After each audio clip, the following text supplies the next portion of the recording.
Nganong gibasahan man ko sa akong right sir sa magna kanang kuan sir na wa man ko giunsa man ka giunsa ko sa day karon. Report ra matud nimo ganina report na report.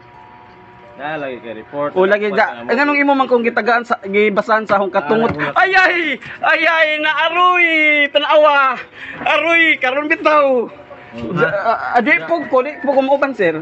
Nga. Okay? Okay. Kung yun ay planted mga guys, siyempre, ipapakita mo ba mismo sa iyong pinaplantiran, no? Iyong tinataniman, kung yun ay pinaplano ni Roel Arot. Di ba? Oh, kung pinaplano ni Roel Arot na ipaplanted yon o itatanim yon na ebidensya, hindi niya ipapakita kay Ranran na galing sa kanyang bag ang ebidensya. Di ba? Hindi niya ipapakita yun. Iulit-ulitin natin. Ulit-ulitin natin mga guys. Nakita, alam ni Roel Arot, ang ating pulis, na nagbibideo si Ranran. O, bakit niya pa gagawin yung, papakita niya yung ebidensya na galing sa kanyang bag kung pinaplano niyang ipaplanted yun? Diba? Oxford world, there is their salvation in any other. There is no other name under giving man whereby we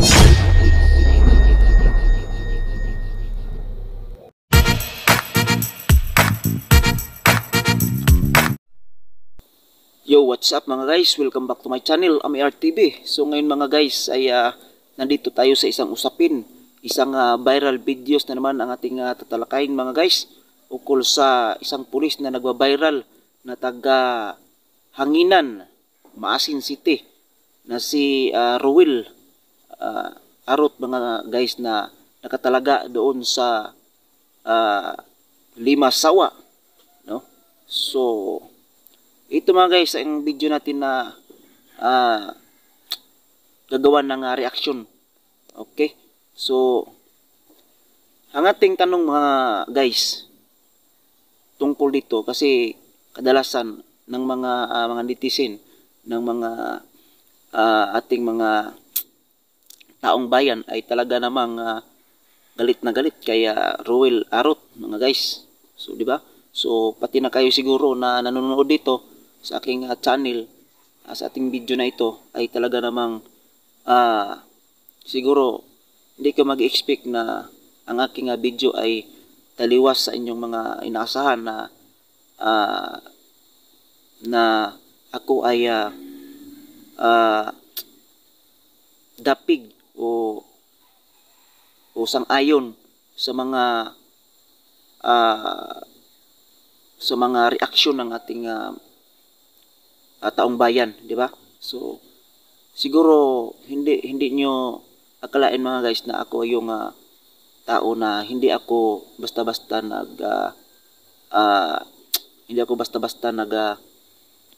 paniwala kung hindi ko talaga susuriin ang sitwasyon. So sa aking video mga guys, video na ito ay ginawan ko ng video o reaction video ang nangyari kay Roel Arot, at tinitingnan ko mga guys yung mga sirkumstansya, yung mga sagot ni Roel Arot, at yung mga nakikita na video, yung makikita nating video, no? Tinitingnan ko yan at pinapanood ko yan mga guys. Okay, at dito mga guys ay pinapalalim ko talaga kung ano ba talaga ang tunay na nangyari, kung totoo ba na si Roel Arot ay naglagay ng nagtanim ng ebidensya, ng isang ebidensya doon kay Ranran, no? Okay? So, yan ang tanong natin mga guys. Ang tanong natin mga guys, totoo ba na tinaniman ni Roel Arot, no, si Ranran ng isang ebidensya na kung saan ay nakunan si Ranran ng isang kaha ng sigarilyo? Totoo ba na nagbibenta si Ranran ng sigarilyo, no? Doon kasi sa Limasawa mga guys ay gi tutaliban gitutaliban yung sigarilyo doon sa Limasawa. Hindi talaga pwedeng magbenta ng sigarilyo doon. Yun ang tawag nito sa ordinance, yung municipal ordinance nila mga guys doon sa Limasawa na tutaliban talaga yung sigarilyo. So, uhulihin yung tindahan na nagbibenta ng sigarilyo.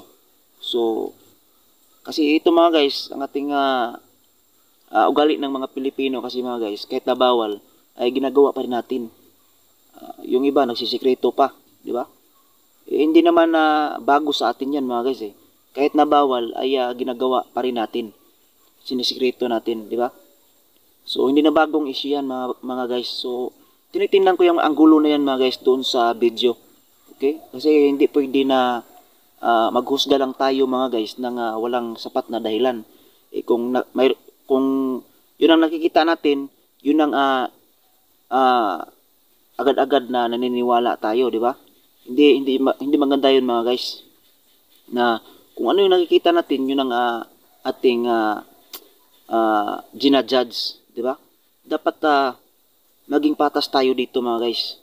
Dapat hindi tayo tumitingin sa isang sa isang biktima. O hindi natin alam na yung biktima na ating tinitingnan na siya yung tama ay baka magkamali tayo. Baka yung tinatawag nito yung sinasabi natin na yun ang may kasalanan, iyon pala yung biktima, di ba? So dapat maging tayo dito mga guys, maging open tayo mga guys at tayo kasi yung tinatawag na judge dito. So yung mga nanonood, yun yung nagda-judge, di ba? So ako mga guys, sa aking tingin dito sa video nito ay hindi po ako naniniwala na si Ruel Arot ay nagplanta ng ebidensya kay Ranran. Okay? So yan ang aking nakikita mga guys na sa aking nakikita na yung katotohanan mga guys. Yun ang aking nakikita doon sa video na hindi talaga nilagyan ng hindi talaga nagpaplanta si Ruel Arot ng ebidensya kay Ranran. Usa, yung kalit na siya nangutana dyan yung dakpan ka. Video. Sa may mong ilapag da sir.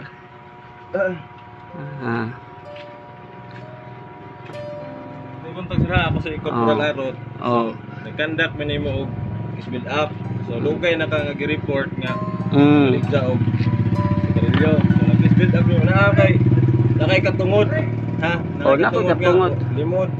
Di ka mo kuhan sa imo na ato na ta sa korte ana. Oh, sige. So nakay katungod mo kahilom. Nakay katungod nga. Nganong gibasahan man ko sa akong right sir sa magna kanang kuan sir na wa man ko giunsa man ka giunsa ko sa day karon.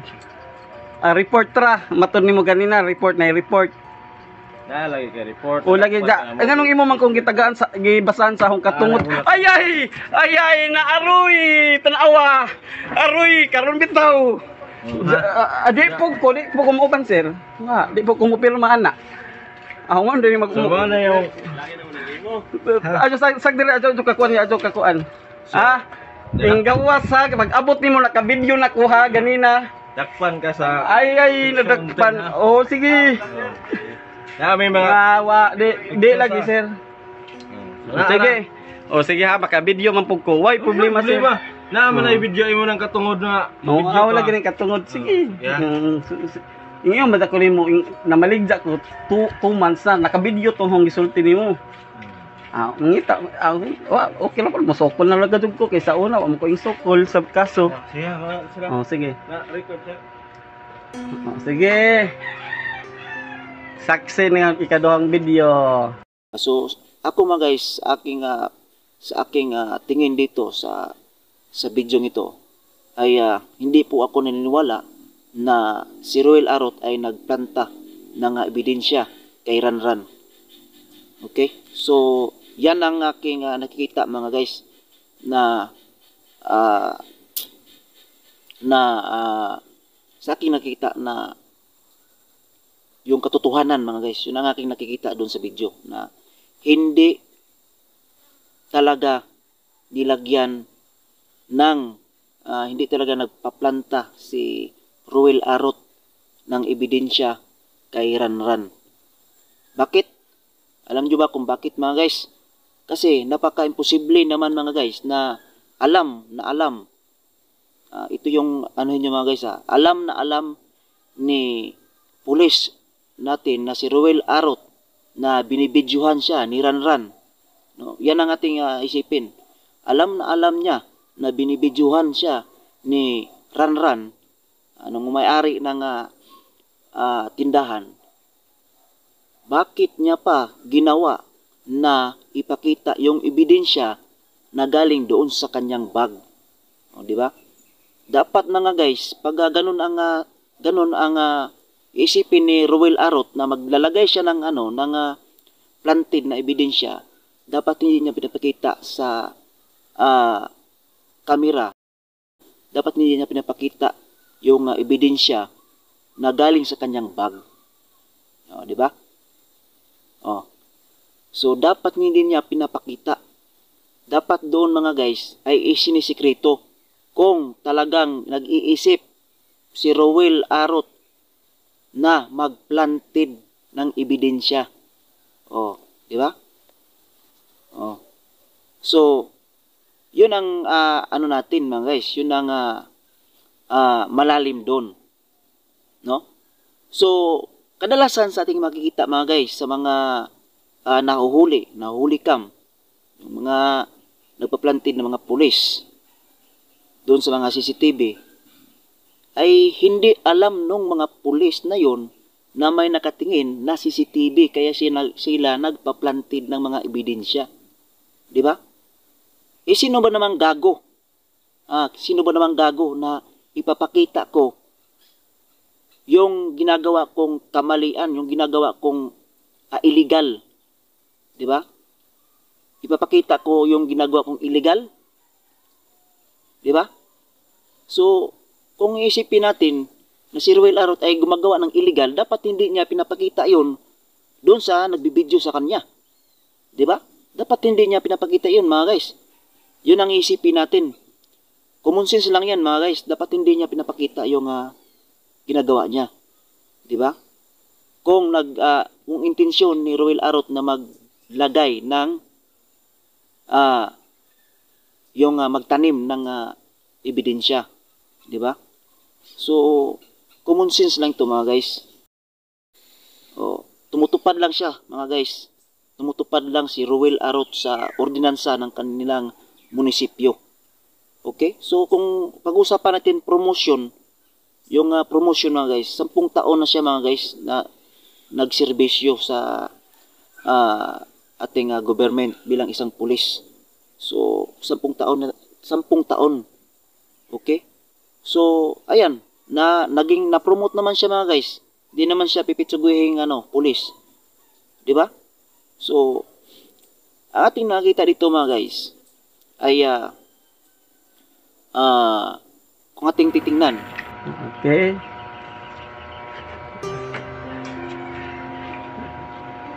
Sagira kaya naka-record ya. Nangulog na yung kamot, sir. Na? Relax, sir.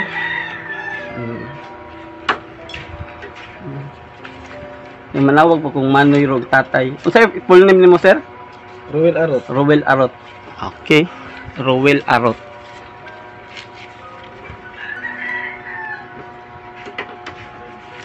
Ganahan mo po ko kung feeling ako. Nga, kani silang duha ka pulis karon pa nangabot si Sir Marlon ug si Sir Jason. Ganina naka-video nako sa wa pa si Jay abot na video, naka-recording abot sa pangutana ni Ja. Unda karon nakita sa video na gigawas gikan sa ijang bag, wa nakuha sa tindahan. Pag abot ni Ja dire agong bata ray tao. nagtan-og cellphone. So sabi ni Ranran, pangalawang ano na to, pangalawang video na ito mga guys, kasi sabi niya may una pa siyang video. Kung ating papansinin mga guys, sabi niya noong naabutan, 'di ba? Noong naabutan ng mga pulis ang kanyang tindahan ay wala siya doon. 'Di ba? Ang sabi niya sa video, ang naabutan ng mga pulis na nandoon ay ang kanyang anak na nagsisilpon. So, ibig sabihin mga guys, wala doon si Ranran. Di ba? So, ano ang nasa isip niyo mga guys?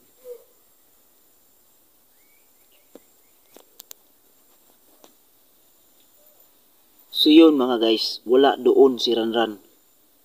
At, kung ating isipin mga guys, dahil wala doon si Ranran, at siyempre, itong kanyang anak ay nakapagtimbre sa kanyang ama na mayroong mga pulis na nandito. Okay? So, anong isipin nyo mga guys kung ikaw ay matalino? Kung matalino ka mga guys, ay siyempre, yung mga ebidensya mo, ay siyempre itatago mo na yan. Diba? So, pangalawang bisis na pumunta itong pulis.